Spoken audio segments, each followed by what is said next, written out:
A reading from James Herbert's Rats trilogy, Domain. Time, 12:37. Day, Tuesday. The month, June. The year, the not too distant future. The place, London. The first bomb exploded just a few thousand feet above Hyde Park, its energy release in the forms of radiation, light, heat, sound and blast, the equivalent of 1 million tons of TNT. The sirens that had warned of the missile and its companions' approach were but a thin squeal to the giant roar of its arrival. Within 0.002 of a second after the initial blinding flash of light, the explosion had become a small, searing ball of vapour with a temperature of 18 million degrees Fahrenheit, a newborn mini-sun of no material substance.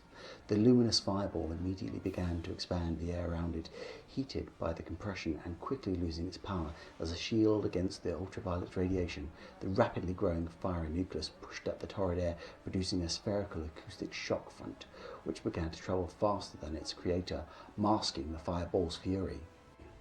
As the shock front spread, its progenitor followed quickly, dispersing a third of its total energy. The fireball grew larger, almost half a mile in diameter, leaving behind a vacuum and beginning to lose its luminosity. It started to spin inwards, rising at an incredible rate, forming a ring of smoke which carried debris and fission-produced radioactive isotopes. Dust was sucked from the earth as the swirling vortex reached upwards, dust that became contaminated by deadly man-activated rays, rising high into the skies, later to settle on the destroyed city as lethal fallout. The angry cloud with its stem of white heat was more than 6 miles high and still rising, banishing the noonday sun. When the next missile detonated its warhead, 3 more megaton bombs were soon to follow. They scurried through the darkness, shadowy creatures living in permanent night. They had learned to become still, to be the darkness. When the huge monsters roared above and filled the tunnels with thunder, assaulting their black refuge, their cold, damp sanctuary, with rushing lights and deadly crushing weight, they would cower as the ground beneath them shook, the walls around them trembled, and they would wait until the rushing thing had passed, not afraid, but necessarily wary. For it was an inveterate invader, but one which killed the careless.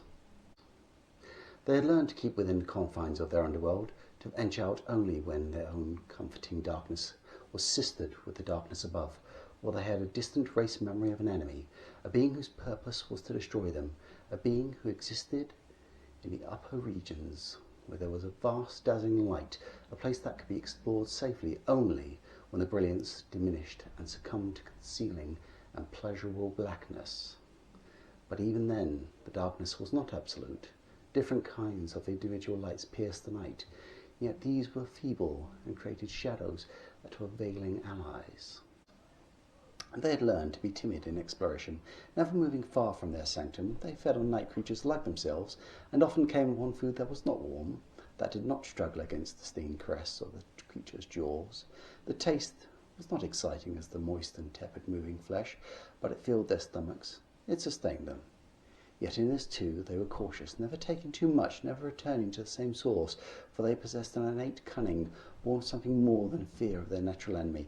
It was an evolution accelerated by something that had happened to their species many years before, an event that had changed their pattern of progression and made them alien even to those of their own nature. They learned to keep to the depths, to keep themselves from the eyes of their enemy, to take food but never enough to arouse unwelcome attention, to kill other creatures but never to leave remains, and when there was not enough food, they ate each other, for they were many. They moved in darkness, black, bristling beasts with huge humped hindquarters and long, jagged incisors, their eyes pointed and yellow. They sniffed at the dank air, and a deep instinct within craved for different scent, a scent which they did not yet know was the sweet odour of running blood, human blood. They would know it soon. They tensed as one, their keen long ears picked a distant wailing, a haunting whining they had never heard before. They were still many, risen on haunches, snouts twitching, fur stiffened.